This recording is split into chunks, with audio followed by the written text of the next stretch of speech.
성부와 성자와 성령의 이름으로 아멘. 묵시록의 말씀입니다. 나는 또 새 하늘과 새 땅을 보았습니다. 첫 번째 하늘과 첫 번째 땅은 사라지고 바다도 더 이상 없었습니다. 그리고 거룩한 도성 새 예루살렘이 신랑을 위하여 단장한 신부처럼 차리고 하늘로부터 하느님에게서 내려오는 것을 보았습니다. 그때 나는 오자에서 울려오는 큰 목소리를 들었습니다. 보라, 이제 하느님의 거처는 사람들 가운데 있다. 하느님께서 사람들과 함께 거처하시고 그들은 하느님의 백성이 될 것이다. 하느님 친히 그들의 하느님으로서 그들과 함께 계시고 그들의 눈에서 모든 눈물을 닦아 주실 것이다. 다시는 죽음이 없고 다시는 슬픔도 울부짖음도 괴로움도 없을 것이다. 이전 것들이 사라져 버렸기 때문이다. 그리고 의자에 앉아 계신 분께서 말씀하셨습니다. 보라, 내가 모든 것을 새롭게 만든다. 이어서 이것을 기록하여라. 이 말은 확실하고 참된 말이다. 주님의 말씀입니다. 주님 감사합니다. 요한 사도가 당신께서 열어주신 그 눈을 통해서 바라본 새하늘 새 땅. 주님 진정 우리에게 부여해 주신 그 특권이 이 생을 살면서도 사도 요한이 보았던 그 새하늘 새 땅을 매 순간 바라볼 수 있는 복된 자가 될 수 있도록 이전 것이 사라지고 새로운 것이 나타났다고. 주님 오늘 하루도 당신께서 창조하신 이 새하늘 새 땅, 이 자리에 모여있는 당신 자녀들의 그 눈을 열어주시고 이 자녀들이 진정 성모님이 20세기를 통해서 말씀하신 그 모든 말씀들이 우리 가운데 이루어져서 우리 또한 이 생의 삶을 통해서 진정한 정인으로서의 삶을 살아갈 수 있도록 주님이 특별히 이 시간 저희들의 마음에 부어주신 그 영을 재촉시켜 주시고 우리의 삶이 아니라 당신께서 허락하신 그 은총의 역사하심이 우리의 삶의 자리에서 온전히 실현될 수 있도록 주님 저희에게 당신의 자비와 회복의 영을 부어주십시오. 그리하여 우리가 흘리는 눈물이 울부짖음과 또한 탄식이 더 이상 이 땅에서의 그 희생과 보속이 아니라 하늘나라를 위한 찬미와 영광의 그 노래로 온전히 승화되어 울려 퍼질 수 있도록 그리하여 이 시대에 성모님의 그 마니피카스를 부르는 또 다른 마리아가 될 수 있도록 저희들을 변화시켜 주십시오. 피앗을 통해서 신약을 열고 이제 두 번째 예수님의 오심을 준비시키고 이끌어 가시고 함께 하시는 어머니 마리아여 특별히 저희들을 위하여 빌어주십시오. 잃어버린 예수님을 찾아서 헤맸던 한이의 신비 5단의 그 어머니께서 오늘 이 잃어버린 나를 찾아서 다가오셨고 나의 손을 이끌며 아버지의 집으로 이끌고 계심에 진심으로 감사드리며 어머니 마리아여 묵주기도의 어머니시여 저희를 위하여 빌어주십시오. 천상의 모든 군대들과 저희 각자들에게 맡겨주신 수호 천사들도 특별히 이 시간 저희들을 위하여 빌어주십시오.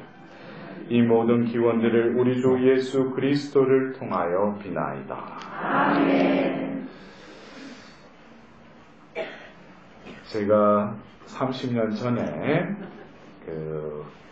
병실에서 그 꿈에 나타난 그 여인이 바쳤던 그 굴리는 기도, 이제 30년이 지나서 여러분들한테 오늘 이 굴리는 기도, 이 묵주기도, 제가 작년에 그 자비의 희년을 맞이하면서 그 평화방송에서 그 자비의 여정, 회복의 여정, 다음에 그 사도들의 모후 여정을 이제 준비하면서 제가 그 강의하는 스타일을 여러분들한테 말씀드렸지만은 제가 어떤 강의록을 이렇게 만들어서 강의를 하지 않아요. 저는 하느님께 그날 선포할 말씀을 달라고 하면은 몇 가지 성경 말씀을 주시면은 그 성경 말씀을 표시해서 그냥 올라가요. 근데 그렇잖아요. 앞에 카메라가 몇 대가 있는데 딴 데는 NG 해가지고 다른 말 할 수 있지만 이 카메라에 이렇게 비춰지는 것은 하나하나 다 잡잖아요. 그죠? 그래서 제가 그 가톨릭 평화방송에 가서 이제 매주 이렇게 그 녹화를 하면 또 모니터링을 한다고 그러더라고요. 그래서 제가 해볼 테면 해봐라고.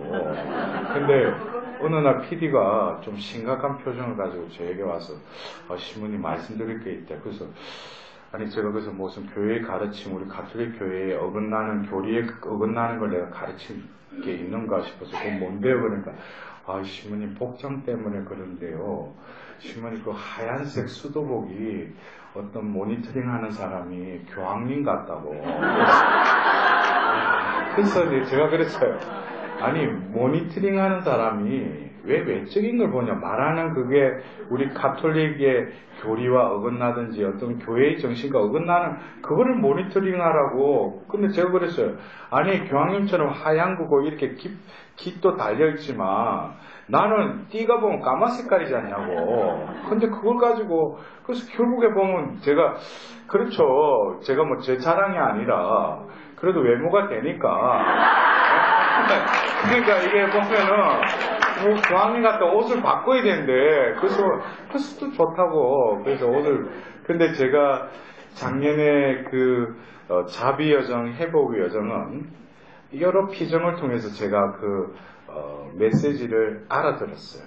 그래서 제가 방송을 하면서도 조금 이렇게 무던하게 그걸 녹화를 했는데 성모님의 이 사도들의 모후를 이제 처음 시작하니까 제가 특별히 성모님을 통해서 좀 이게 우리 신자들에게 이 시대에 맞는 성모님의 이런 어떤 영성을 가르쳐 달라고 기도를 했는데 아무런 영감이 없는 거예요. 그리고 성모님의 성경 구절이라는 게 뭐 창세기 3장 15절, 이사야서, 스바니아서, 루카복음서, 또 뭐 여러 가지 갈라티아서, 또 묵시록 12장까지 성경 구절은 토막난 그거 가지고 또 내가 성경 강의를 할 수도 없고 그러던 중에 제가 그날 녹화 당일날까지도 아무런 느낌이 없었어요. 그래서 주님 저는 답답한 거 없다고 가서 뭐 몇 마디 하다가 뭐 그냥 그럴 수도 있다고 그러면서 조금 투덜투덜하는 좀 원망조로 그렇게 말하고 나서 운전을 하고 이제 녹화 장소로 성당으로 가는데 그 운전하는 중에 저에게 어떤 묵주의 신비를 이 시대에 제가 아까 말씀드린 자비와 회복의 그 신비로 다시금 엮어주셨어요. 그게 하나하나 이렇게 가르친 게 순간적으로 그거를 통찰을 하게끔 해주셨어요. 그래서 제가 이 묵주기도의 20개의 신비를 제가 오전에 자비와 회복의 하느님과 더불어서 자비와 회복의 어머니이신 성모님을 여러분들이 강의를 드렸잖아요. 근데 오늘은 바로 이 묵주의 신비, 묵주의 신비를 우리는 한의의 신비, 빛의 신비, 고통의 신비, 영광의 신비로 우리는 20단을 바치잖아요. 근데 이것을 자비와 회복의 신비로 두 신비가 어우러져서 그래서 여러분들 그래요. 우리가 묵주기도를 바치고 나서 마지막에 기도합시다. 그리고 뭐예요? 외아드님이 상과 죽음과 부활로서 저희에게 영원한 구원을 마련해 주셨나이다. 복되신 동정 마리아와 함께 이 신비를 묵상하며 묵주 기도를 바치오니 저희에게 영원한 생명을 얻게 하소서. 제가 모르는 건 알고 있어요. 여러분들 보십시오. 우리가 마지막에 바치는 이 기도는 묵주기도의 그 본질과 이 묵주기도를 왜 바치는가, 그리고 묵주기도를 바치는 그 방법을 분명히 제시하고 있어요. 묵주기도의 본질은 뭐예요? 예수님의 삶과 죽음과 부활을, 우리가 그 구원의 신비를 뭐예요? 그게 묵주기도의 본질이에요. 그 20개의 신비는 결국 뭐예요? 구원 역사의 그 흐름을 우리는 묵주기도를 통해서 함께 한다는 거죠. 그리고 방법은 뭐예요? 복되신 동정 마리아와 함께 이 신비를 걸어간다는 거예요. 그리고 이 묵주기도의 목적은 뭐예요? 영원한 생명을 얻게 하소서. 그래서 우리가 또 이번 달은 묵주기도 성월이죠. 여러분들 양으로 성부하는 분들이 많은 것 같은데, 우리가 몇 단 바쳤다는 거, 그것도 지극정성으로 많이 바치면 더 좋죠. 그러나 한 단을 바치더라도 그 의미를 제대로 깨닫고 우리가 그 한 올 한 올을 바칠 때는 우리의 바치는 이 기도가 결국 뭐겠어요? 한 발자국 한 발자국 영원한 생명의 길로 나아간다는 거예요.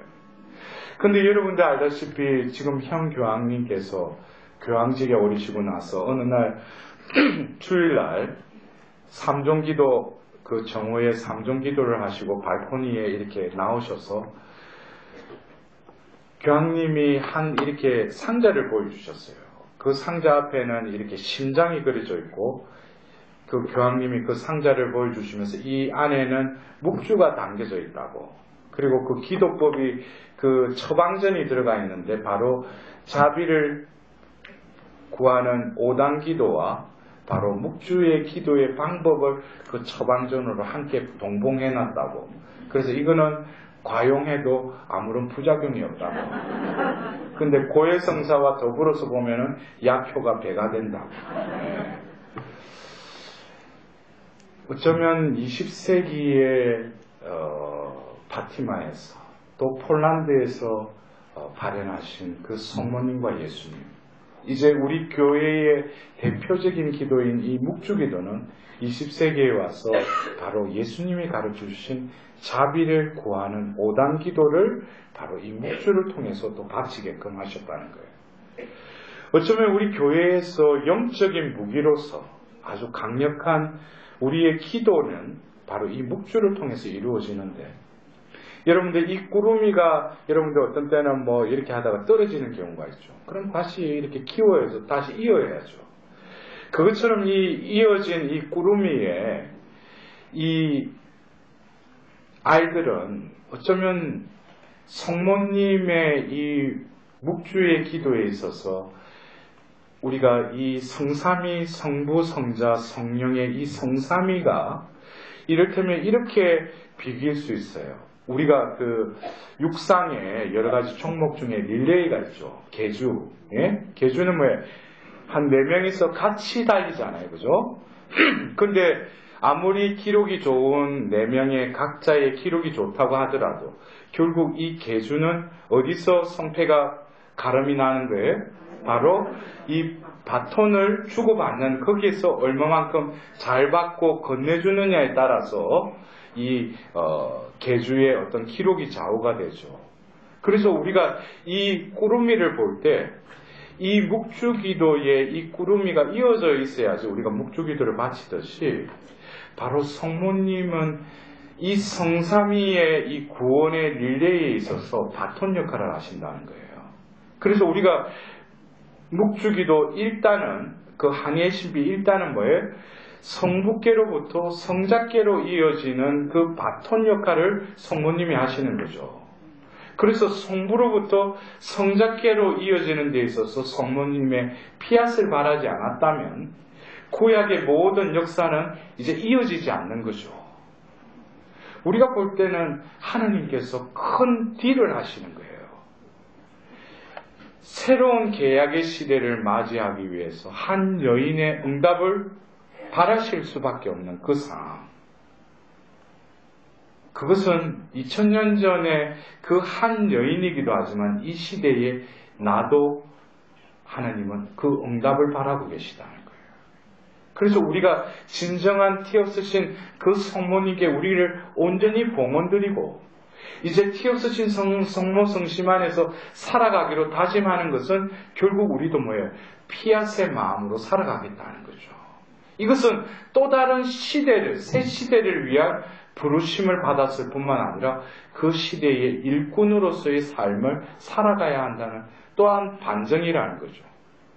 그렇다면은 바로 성부로부터 성자께로 이어지는 한이의 신비 1단의 그 바톤 역할을 성모님이 하셨다면 바로 영광의 신비 3단을 통해서 바로 성자의 성천과 더불어서 제3위격인 성령이 이 세상에 오는 데 있어서도 바로 영광의 신비 2단에 예수님이 성천하시고 바로 그 제자들이 모였던 오순절 다락방에서 예수님의 어머니는 그들과 함께 당신의 그 성신과 일치되어 그 9일 동안 기도한 다음에 바로 성령께 성자로부터 성령께로의 바톤을 넘겨주신다는 거예요.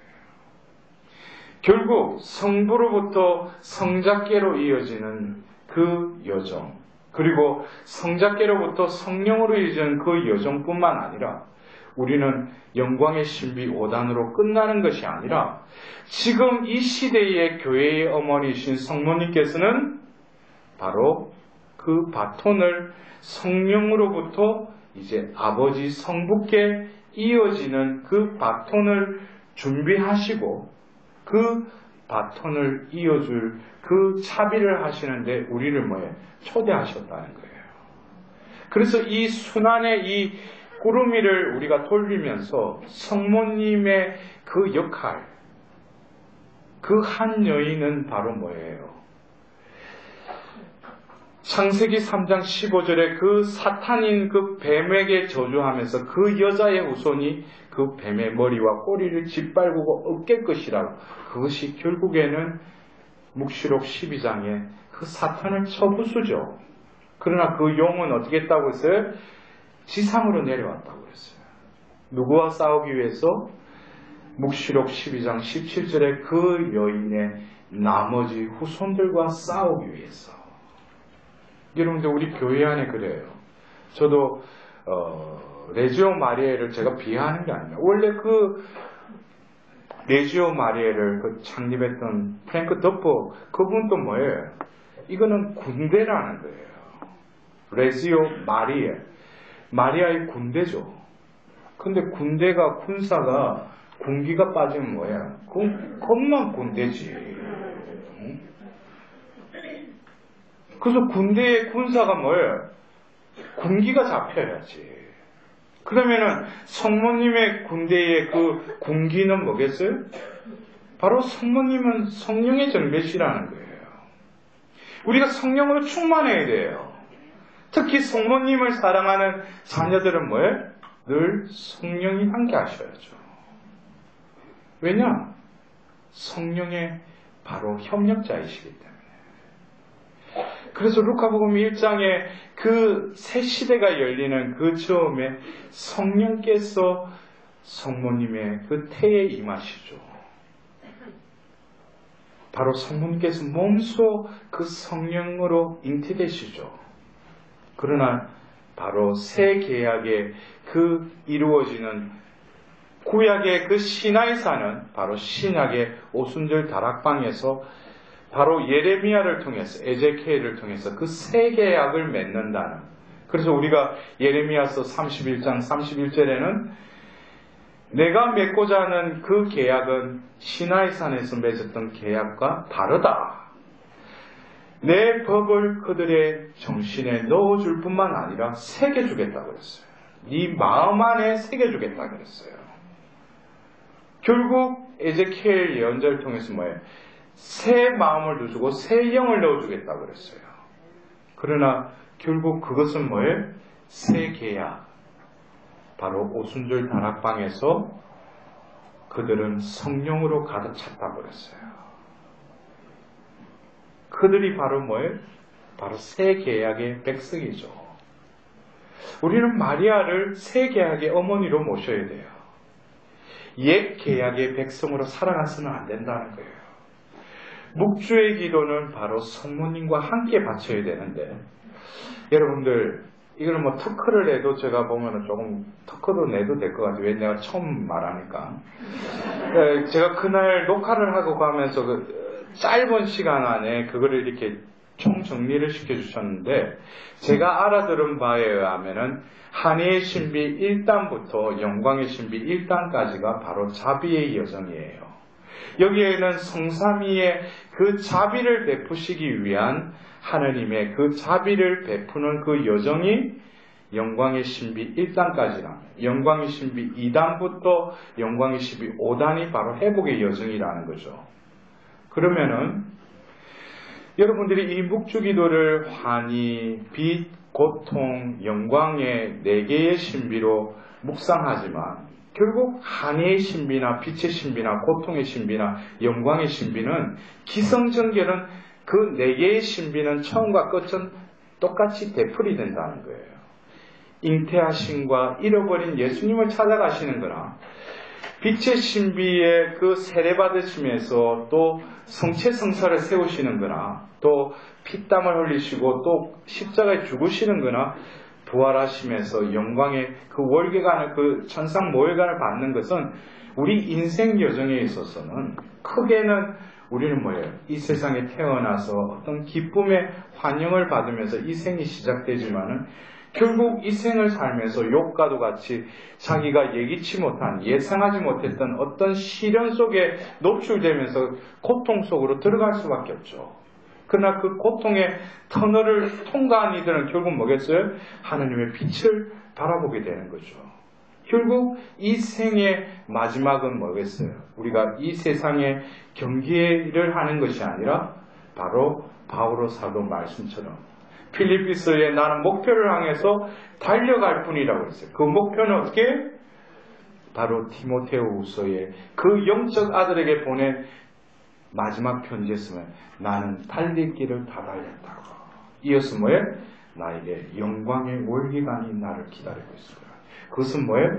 이 생의 릴레이가 아니라 저 생을 향한 그 릴레이를 나는 하고 있다는 거예요. 거기서 우리가 넘어질 때, 우리가 주저앉고 그럴 때 어떻게? 성모님은 바로 성삼위의 그 구원의 역사에 있어서도 바톤 역할을 했지만은 하느님의 그 나를 구원하기 위한 그 구원의 여정 안에서도 뭐예요? 어머니께서는 또 다른 나의 바톤이 되주셨다는 거예요. 제가 언젠가는 그 모래 위의 발자국이라는 그 시 여러분도 아시죠?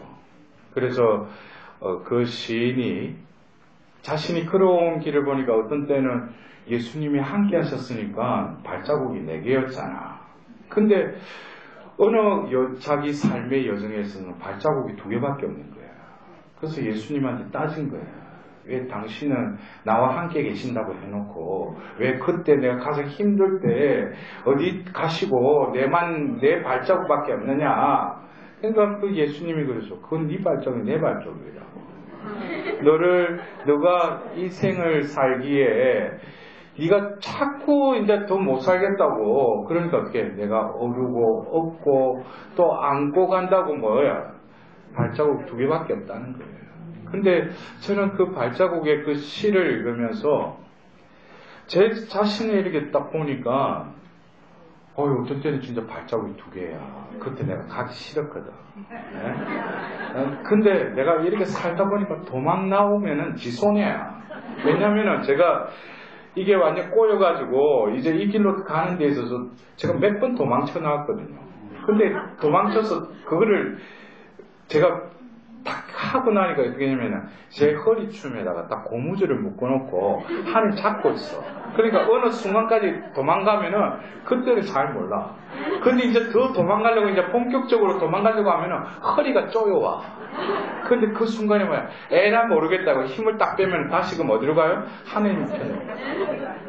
그래서 제가 도망가는 걸 저는 익숙해 있기 때문에 이제는 도망가지 않으리. 예. 근데 제가 어느 그 발자국을 보니까 발자국이 없어요. 어떤 데는 발자국이 2개가 예수님이 업고 가고 이렇게 얼려가지고 나를 안고 이렇게 무동 태우고 이렇게 가셨다면 이해가 되는데 어느 삶의 여정에는 발자국이 없는 거예요. 그래서 제가 내적으로 예수님은 왜 그때는 진짜 발자국이 없는 내가 그럼 공중부양을 한 겁니까? 그러니까 예수님이 그때 저에게 하는 말이거든요. 너가 이제는 더 이상 가기 싫다고. 내가 끌고 가도 안 가니까. 내가 업어도 자꾸 이제 난 안 가겠다니까 어떻게? 예수님이 그냥 밑에 깔리신 거예요. 네? 그래 내가 그거를 지근지근 받고 지나간 거야. 그러니까 그 자리는 뭐예요? 발자국이 없는 거예요. 그래서 제가 그런 배신과 하나님의 도망침을 제가 반복하면서 예수님이 왜 골고다 언덕에 오르시면서 십자가에 왜 3번 쓰러지셨는지 그것은 결국 뭐겠어요? 그분의 쓰러지심은 그분의 쓰러지심이기도 하지만 우리 쓰러짐을 위해서 예수님이 일어나셨듯이 우리를 다시 일으키실 수 있는데 바로 그 자리에 성모님이 함께 하셨다는 거죠. 그래서 저는 이 묵주의 신비를 바로 이 한의의 신비 1단에 예수님을 잉태하심을 묵상합시다 라고 할 때 그 성모님이 가브리엘 대천사의 아뢰을 받고 온전히 피앗을 바라시는 그 모습은 바로 20세기에 예수님께서 바로 파우스티나 성녀에게 나타나셔서 거리라고 하신 자비의 성화 밑에 꼭 이 말을 적으라고 했어요. 여러분 아시죠? 예수님 당신께 의탁하나이다. 많은 이들이 그래요. 지금 또 오후 3시지만은 자비를 베푸소서 하고 할 때 그냥 자기가 원하는 그것에 주님 자비를 베풀어주소서 자비를 베푸셔서 주님 제 이 시련과 일 그것이 잘못됐다는 게 아니라 우리가 교회의 역사 안에 모든 것이 자비의 역사지만 이제 죄악의 극에 달한 그 인류를 위해서 그 한 수도자에게 당신의 모습을 그리라고 하면서 그 밑에 적으라고 하신 예수님 당신께 의탁하나이다 라는 그것은 바로 파우스티나 일기에도 나와 있듯이 나의 자비는 의탁의 그릇으로만 담을 수 있다고 그랬어요. 의탁은 뭐예요? 영어로 하면 트러스트인이라고 그래요. 근데 제가 같이 사는 폴란드 신부님한테 제주 우팜톱이에요. 우팜이 의탁이에요. 근데 예수님이 폴란드 수녀님한테 나타나셨으니까 우팜 할 때는 그 폴란드 사람들은 우팜을 알아들을 거 아니에요. 자기들의 정서에 이해에 따라서. 근데 그 우팜은 우리가 뭐 어디 격식을 갖추고 어떤 상대방에게 의탁하나이다 이게 아니고 내 간이라도 이 친구한테는 모든 것을 이해하고 의지하고 힘들 때나 서툴 때 이 친구만은 나를 이해하기 때문에 온전히 그 친구한테 완전히 다 맡기는 거. 그럴 때 우팜을 쓴대요. 근데 그 예수님이 파우스티나 그 성녀에게 그 일기를 통해서 의탁을 그릇이라고 표현했는데 저는 그거를 자비 여정을 통해서 그 그릇은 결국 우리가 그릇을 만들 때 여러 가지 재질을 혼합해서 그 그릇을 만들듯이 의탁이라는 그릇은 여러 가지 흙의 재질처럼 여러 가지 덕목이 어우러져 있다는 거죠. 그래서 제가 그 의탁의 그 주제로 제가 말씀을 다 드리려면 몇 시간을 또 강의를 해야 되지만 간단하게 그 의탁의 그릇은 희망과 믿음과 통회와 고백과 포기와 항복과 비움의 어떤 여러 가지 그 덕목과 행동의 수칙들이 어우러질 때 뭐예요? 의탁의 그릇이 마련된다는 거예요. 근데 그것이 바로 한의의 신비 일단 성모님께서 가브리엘 대천사의 그 아뢰을 받고 잉태된 그 과정 속에서 성모님이 피앗을 바라신 것은 바로 성모님 몸소 의탁의 그릇이 됐다는 거예요. 왜냐? 예수님은 자비 그 자체이신 분이기 때문에 바로 그분을 잉태하기 위해서는 성모님이 몸소 뭐예요? 의탁의 그릇이 된 거예요. 그래서 우리는 이 자비의 여정에 있어서 이 한의의 신비 일단은 바로 성모님께서 완전하게 우리의 의탁의 그릇의 표양을 보여주신 거예요. 그래서 우리가 피앗이라 그러면 삐약삐약도 아니고 온전한 피앗은 결국 뭐예요? 내가 피앗을 바라는 순간에 나에게 어떠한 일, 성모님께서는 뭐예요? 죽음까지도 불사하고 하느님 뜻이 나에게만 이루어지기를 바란다고 할 때 그 피앗이 바래지는 거예요. 그러나 우리의 피앗은 뭐예요? 나에게 유익한 것, 나에게 덕이 되는 그것에 하느님께 피앗거리지만 그것은 온전한 피앗이 아니에요. 나에게 어떠한 불행이 다가올지라도 이를테면 내가 피앗을 바라는데 그 하느님이 너는 평생 설사나해라. 그래도 뭐예요? 피앗하면 뭐예요? 내가 평생 설사만 하는 거야. 좋은 거 먹을 필요 없어. 근데도 피앗을 하겠어? 우리는 뭐예요? 내 위주로 피앗한다는 거예요. 성부님이 뭐예요? 그 혼인하지 않은 여자가 임신했을 경우에는 돌팔매질을 당해서 죽을 수밖에 없는 그런 처지인데도 하나님의 뜻에 하나님 말씀이 나에게 이루어지기를 바란다는 거예요. 결국 하나님의 자비는 그러한 나 자신의 온전한 봉헌과 더불어서 그것은 완성된다는 거죠. 그래서 성모님은 이 한의 신비 1단을 통해서 의탁의 그릇의 모범이 되셨을 뿐만 아니라 바로 한의 신비 2단을 통해서 자비를 살고 전하는 모델이 되신 거예요. 바로 예수님을 잉태해서 임신한 몸으로 어떻게 엘리사벳을 찾아가죠. 우리가 하느님의 자비를 전한다는 것은 자비 그 자체의 신분을 내 존재 안에 모시고 가는 거예요. 그래서 자비가 흘러가는 거죠. 내가 자비에 대해서 뭘 안다고 해서 그걸 전하는 것은 지소리고, 자비를 전하는 것은 바로 뭐예요? 성령 안에서, 자비의 영 안에서 이웃과 이웃이 만날 때 성령께서 그들 가운데 정극이 흐르듯이 물이 흐른다는 거예요. 영이 흐른다는 거죠. 그것이 한의의 신비 2단이요. 결국 자비를 이 세상에 내어주신 분도 성모님이시죠. 그리고 결국 우리는 한의의 신비 4단을 통해서 우리의 원죄의 흔적이 남아있는 아무도 제외됨이 없는 죄인들은 결국 성모님과 함께 성모님께 봉헌될 수밖에 없는 거죠. 그리고 다시금 우리는 한의의 신비 5단을 통해서 자비의 어머니께서 지금 이 교회를 위해서 아버지 집을 다 떠나버리고 비어있는 이 교회를 위해서 뭐예요? 한 사람 한 사람 잃어버린 양들을 이제 찾아다니신다는 거예요. 그들을 어떻게? 아버지 집으로 데려오기 위해서. 그래서 이 자비의 어머니로서 이 자비의 여정에 함께 하시는 이 한의의 신비에서 바로 빛의 신비는 우리가 명시적으로 성모님이 등장하지 않은 것 같지만 유일하게 빛의 신비 2단에 카나의 혼인잔치에 성모님이 등장하시죠. 이것은 첫 번째 기적이기도 하지만 이것이 결국 성모님께서 공생애에 등장하지 않더라도 성모님의 암묵적인 그 존재의 그 자리매김을 보여주는 거예요. 결국 그 자리에서 포도주가 없구나라고 누가 가장 먼저 성모님이 알아차리시죠. 저는 이 빛의 신비이다. 요한복음 2장의 그 카나의 혼인잔치는 뭐예요? 우리가 성모님께 구하기 전에 먼저 뭐예요?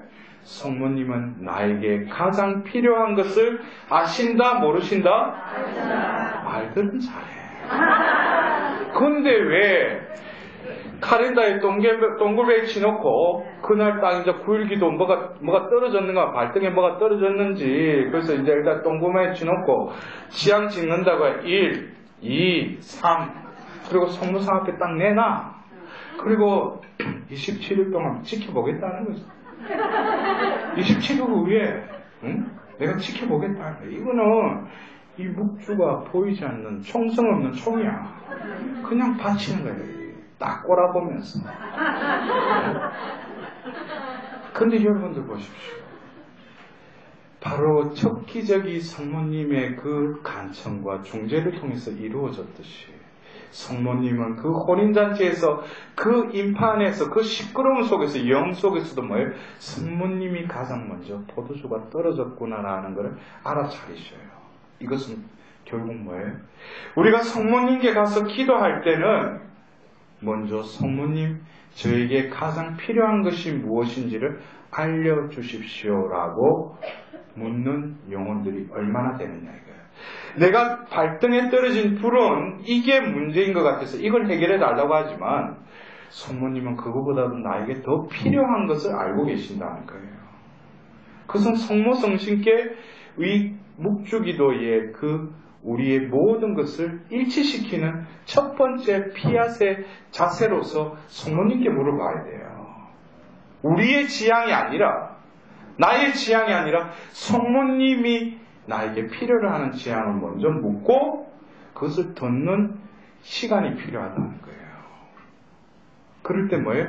성모님이 필요하다면은 예수님께서도 지금 내 때가 아니라고 했는데 뭐예요? 그 때를 앞당기시죠. 성모님이 필요한 거를 성모님의 뜻으로 온전히 봉헌들이 뭐예요? 성모님이 아들 예수님께 바로 강압한다는 거예요. 그리고 제가 둘째 강의 때도 말씀드렸듯이 성모님이 원하시는 것은 현실적으로 물이 포도주로 바뀌는 기적보다도 뭐예요? 내 존재가 변화되기를, 그 신비가 이루어지기를 더 원하신다는 것. 그래서 그 공생애 때 성모님은 등장하지 않지만 성모님이 머무시는 곳에서 아들 예수님과 일치되어서 끊임없이 그분의 선포된 말씀과 만나는 모든 이들이 뭐예요? 물이 포도주로 바뀔 뿐만 아니라 그들의 존재가 변화되도록 성모님은 그 자리에서 끊임없이 기도하셨다는 거예요. 그게 우리 빛의 신비를 통해서 성모님의 보이지 않는 그 존재를 우리는 느끼면서 빛의 신비를 자비의 어머니와 함께 그 길을 가야죠. 더불어서 뭡니까? 바로 자비를 베푸심은 죄를 용서하고 결국 죄를 사하기 위함이니 결국 그것은 예수님의 십자가의 길을 통해서 이젠 클라이막스에 오르죠. 결국 고통의 신비는 바로 성모님과 예수님과 일치된 십자가의 길이기도 해요.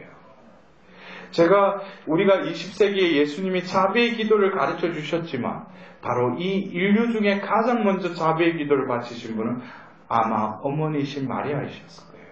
왜? 그 십자가 밑에서 그 창에 찔린 그 옆구리에서 뿜어져 나오는 그 물과 피를 받으면서 성모님은 바로 뭐예요? 시메온의 예언처럼 그 상처를 통해서 뭐예요? 숨은 이들의 생각이 드러날 것이라는 그 예언이 드러나면서 온 인류의 죄악을 보았을 것입니다. 그 앞에서 성모님은 뭐예요? 오 저희를 위하여 세차게 뿜어나오는 그 피와 물을 맞으면서 뭐예요? 저희와 온 세상을 위하여 자비를 베풀어 달라고. 성모님은 자비의 어머니로서 그 십자가 아래 순환에 온전히 일치되셨을 뿐만 아니라 바로 하나님만이 이룰 수 있는 부활도 역시 성모님과 함께 하셨다는 거예요. 여러분들 꽃빛 신부님에게 성모님이 하신 메시지 중에 아시죠? 내가 부활의 성경에도 내가 명시적으로 나타나지 않는 건 그거는 당연하다는 거예요. 그러나 왜 성경에 막달라의 마리아부터 해서 여러 제자들의 이야기가 나오냐? 그들이 증인의 삶을 살아가는 거예요.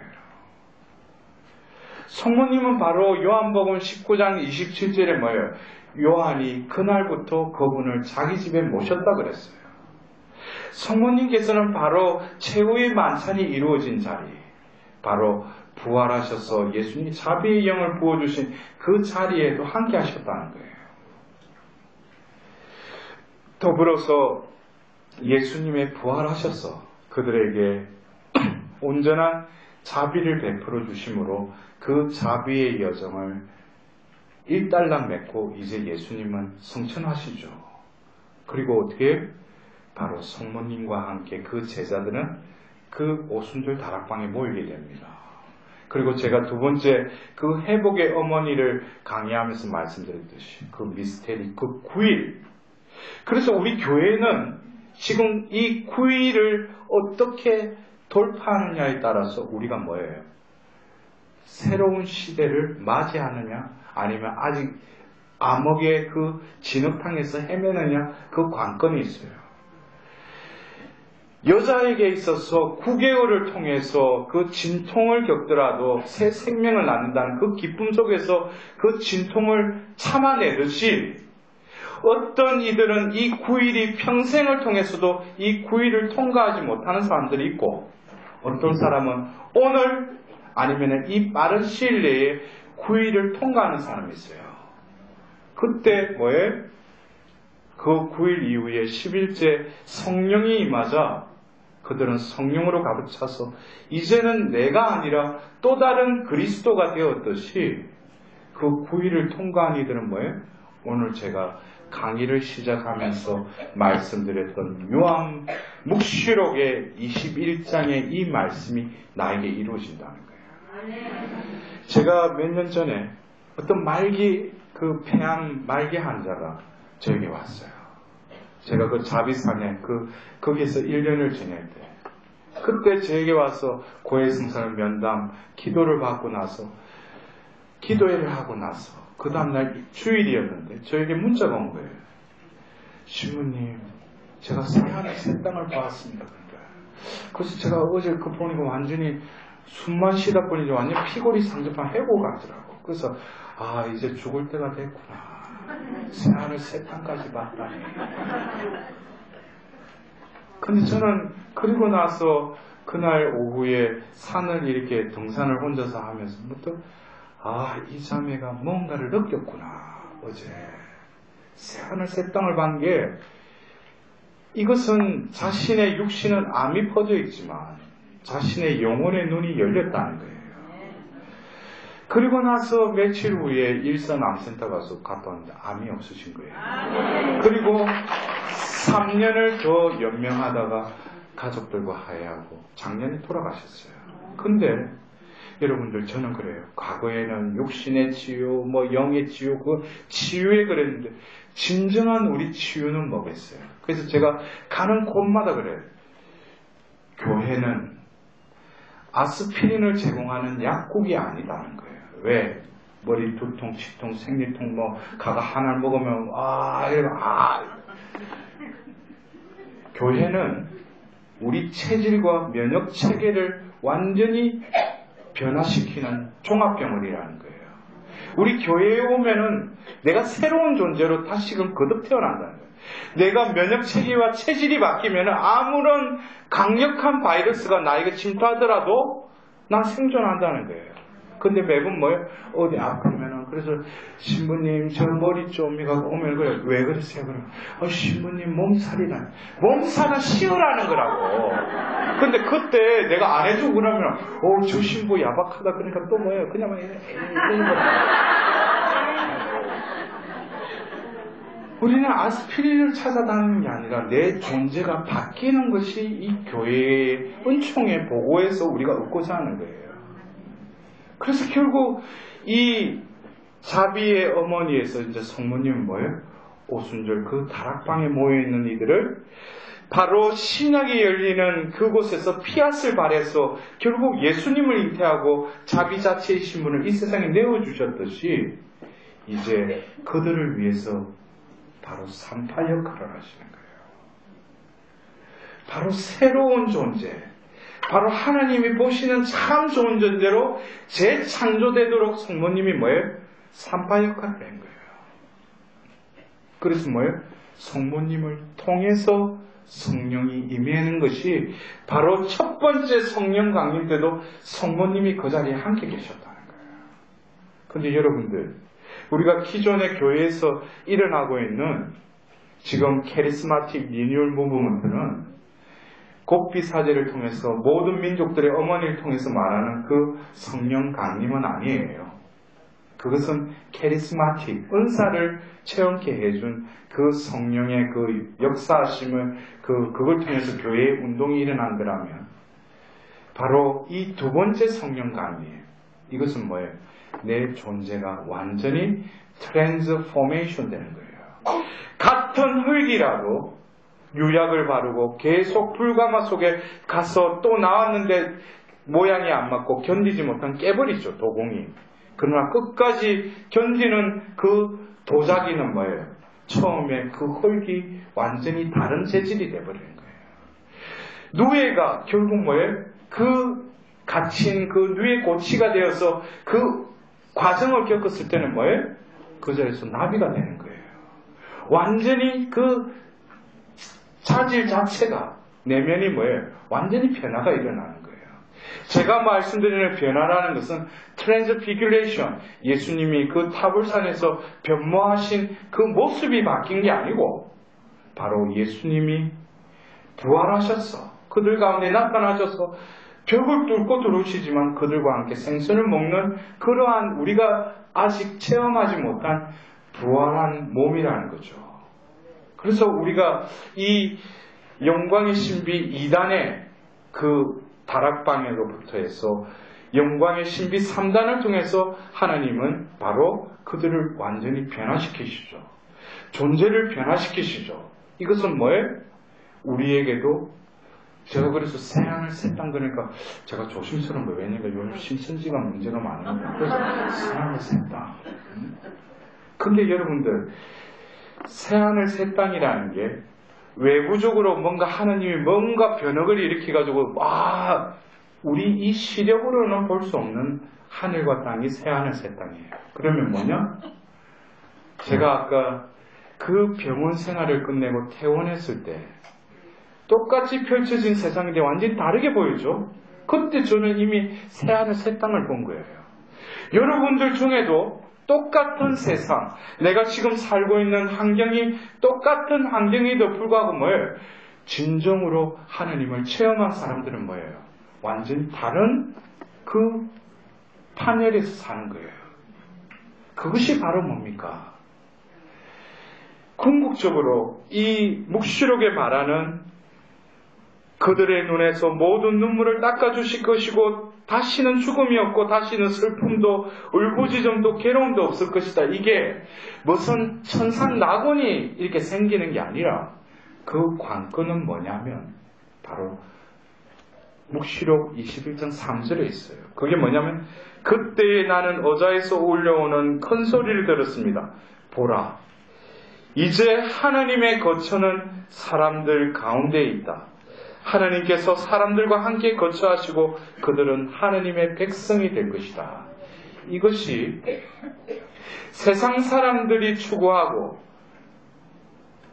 이단들이 말하는 그런 새하늘 새 땅이 아니라 이 묵시록 21장 3절은 이제 하나님의 거처는 사람들 가운데 있다 그랬어요. 여러분들 하나님은 우리와 함께 계시죠?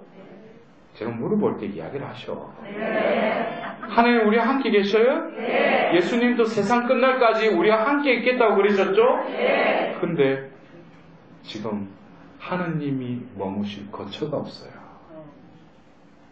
이 자리에 수백 명이 앉아있지만 진정 창조 때 숨을 불어넣어서 그 존재에 하나님이 거하는 존재인 사람을 보시니 참 좋았다 했는데 이 존재 중에 하나님이 거하시.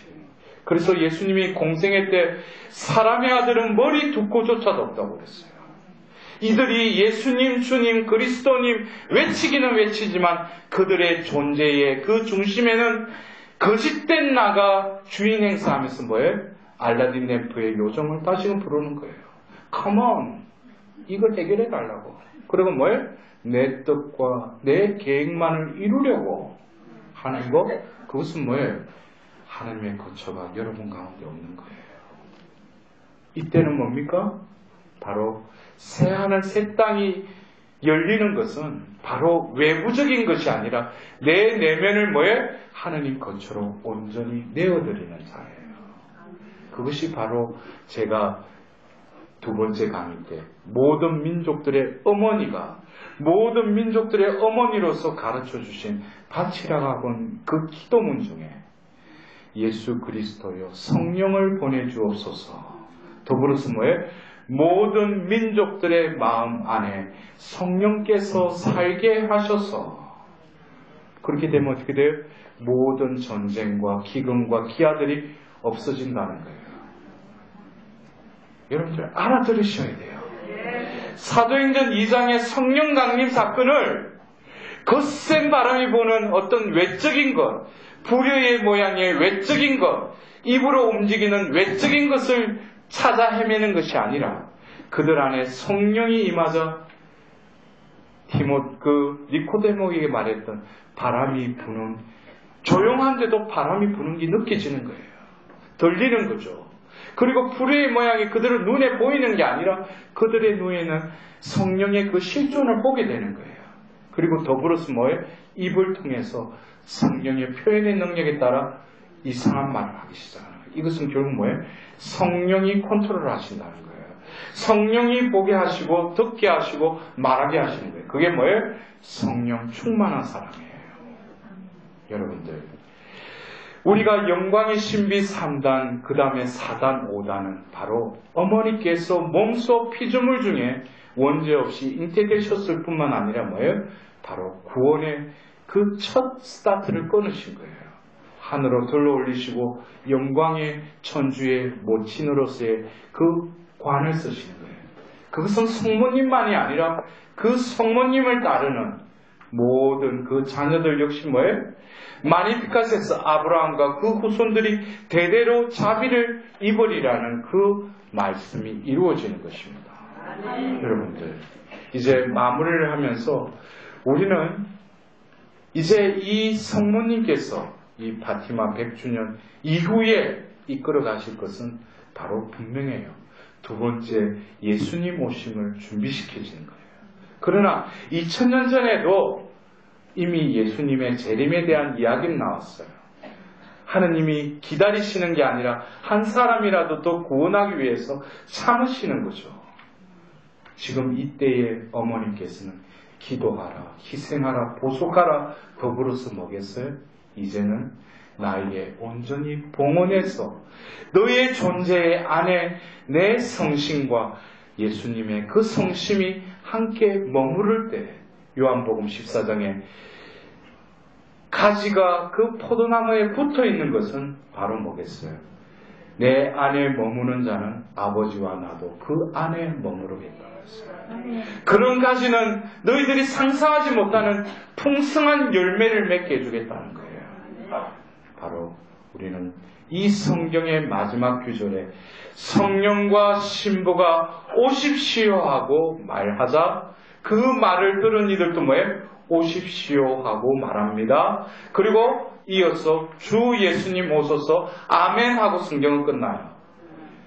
성령과 예수님의 신부인 이 교회가 오십시오 하는 것은 어느 KBS에서 9시 뉴스에 그 앞에 일면에 예수 재림 임박 그런 식으로 예수님이 오시는 게 아니라 바로 예수님의 거처, 하나님의 거처를 마련한 이들은 그들만의 시그널로 주파수로 뭐예요? 오소서 주 예수님을 알아들어요. 그럼 뭐예요? 우리도 뭐예요? 피약 이제 오십시오. 그것은 아버지의 때이기 때문에 우리가 이 생에서는 느끼지 못하고 하더라도 우리는 매일 아버지의 때를 준비하는 성모님의 또 다른 메시지의 전달자가 되어야 돼요. 그런 의미에서 우리는 기도하라, 희생하라, 보속하라 알아들어야 돼요. 우리는 뭡니까? 바로 영원한 생명의 나라로 부르심 받은 추수의 일꾼이기도 합니다. 마지막으로 우리는 그 파티마 성지에서 또 내적인 또 성모님의 메시지를 받던 그 꽃빛 신부님이 536번에 이런 말씀을 하셨어요. 나의 티 없는 성심이 이제는 새로운 영적 다락방이다. 너희가 두 번째 성령 강림을 선물로 받으려면 모두 함께 이 안으로 들어오지 않으면 안 된다. 세상의 정화는 사랑의 성령의 역사를 통해서만 이루어진다. 영광이 성부와 성자와 성령께 성부와 성자와 성령의 이름으로 아멘.